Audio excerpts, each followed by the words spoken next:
We're going to start off with the bowl. The bowl has water in it. Obviously, we're going to take this lid off the tank right here. Set this over here. So your tank has water in it, and water, when you flush the toilet, the water from the tank is released and it goes into the bowl. Some issues that you can have are the flapper.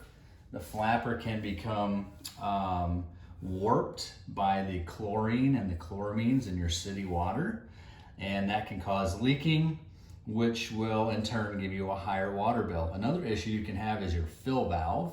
The fill valve is what fills the tank up and allows water to go into the tank and into the bowl. This tube here fills up the bowl.